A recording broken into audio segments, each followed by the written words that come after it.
Genesis 19. Flee for your lives, the angels told him, and don't look back. Escape to the mountains. Don't stay here on the plain, or you will die. Oh no, sirs, please, Lot begged. Since you've been so kind to me and saved my life, and you've granted me such mercy, let me flee to that little village over there, instead of into the mountains, for I fear disaster in the mountain.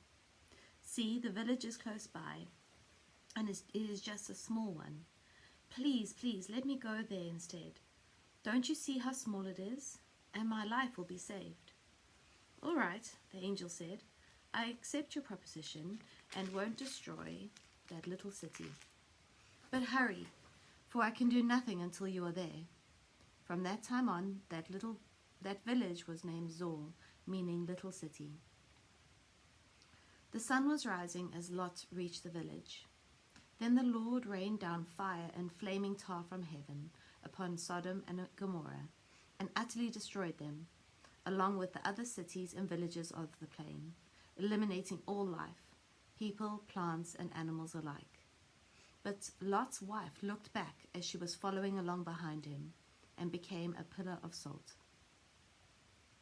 That morning, Abraham was up early and hurried out to the place where he had stood before the Lord. He looked out across the plain to Sodom and Gomorrah and saw columns of smoke and fumes, as from a furnace, rising from the cities there. So God heeded Abraham's plea and kept Lot safe, removing him from the maelstrom of death that engulfed the cities. Afterwards, Lot left Zor, fearful of the people there, and went to live in a cave in the mountains with his 2 daughters.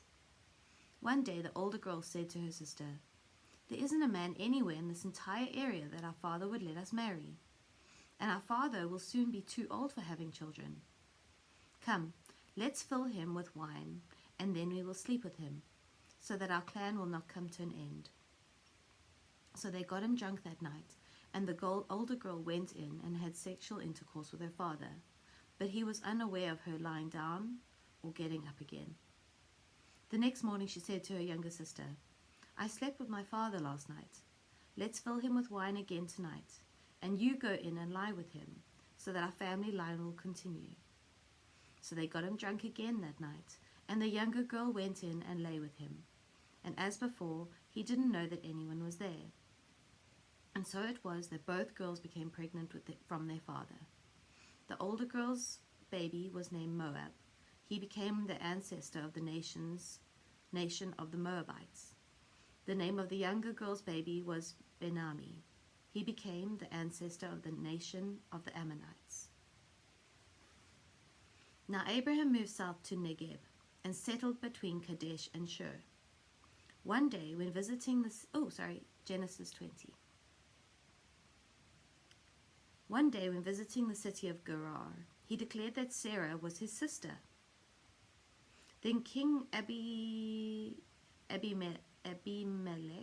sent for her and had her brought to him at his palace.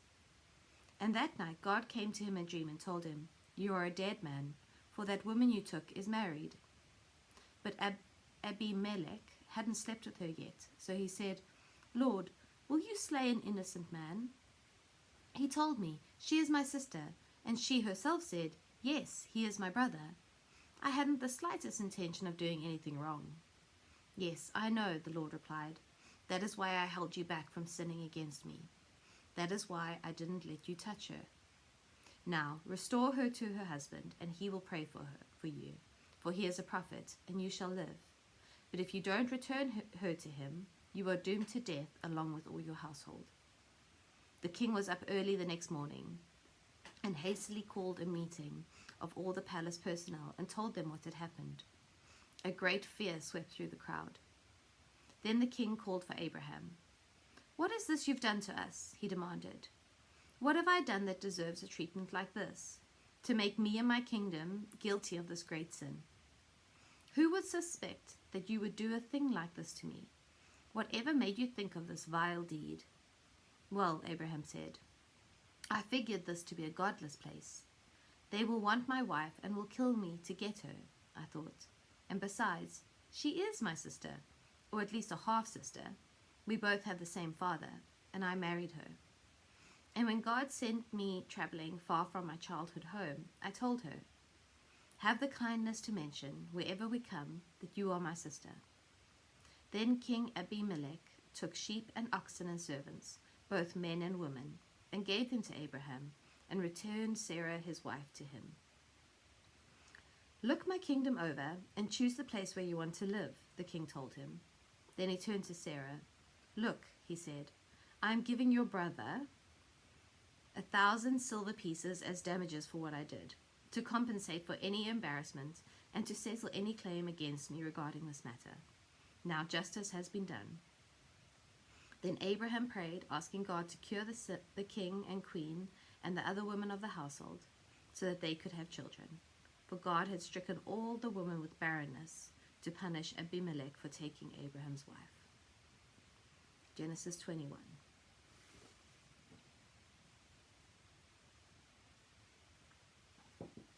Then God did as he had promised, and Sarah became pregnant and gave Abraham a baby son in his old age, at the time God had said.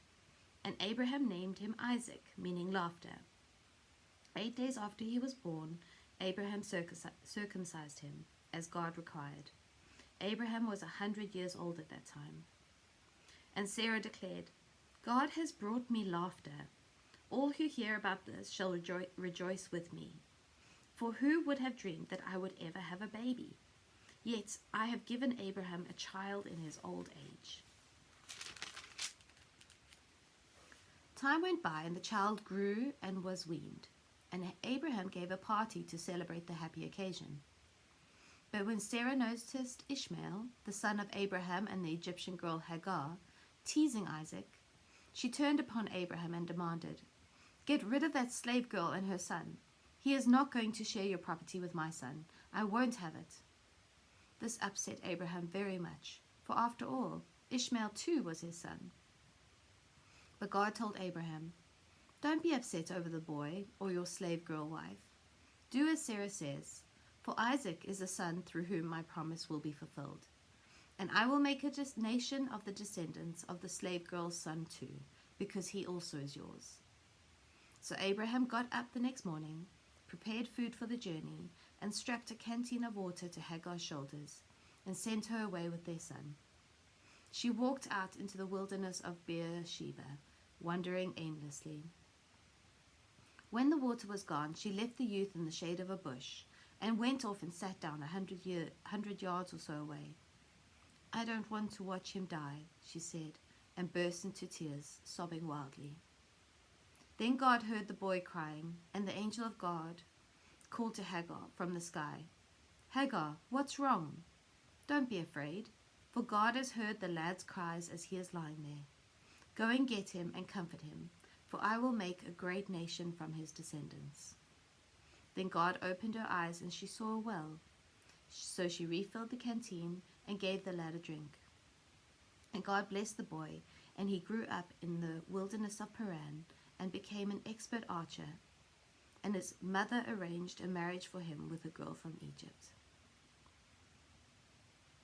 About this time, King Abimelech and Phicol, commander of his troops, came to Abraham and said to him, It is evident that God helps you in everything you do.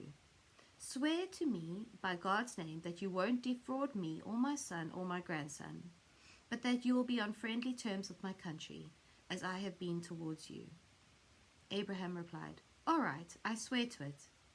Then Abraham complained to the king about a well the king's servants had taken violently away from Abraham's servants. This is the first I've heard of it, the king exclaimed, and I have no idea who is responsible. Why didn't you tell me before? Then Abraham gave sheep and oxen to the king as sacrifices to seal their pact. But when he took 7 ewe lambs and set them off by themselves, the king inquired, Why are you doing that? And Abraham replied, They are my gift to you as a public confirmation that this well is mine. So from that time on, the well was called Beersheba, well of the oath, because that was the place where they made their covenant. Then King Abimelech and Phicol, the commander of his army, returned home again. And Abraham planted a tamarisk tree beside the well, and prayed there to the Lord, calling upon the eternal God.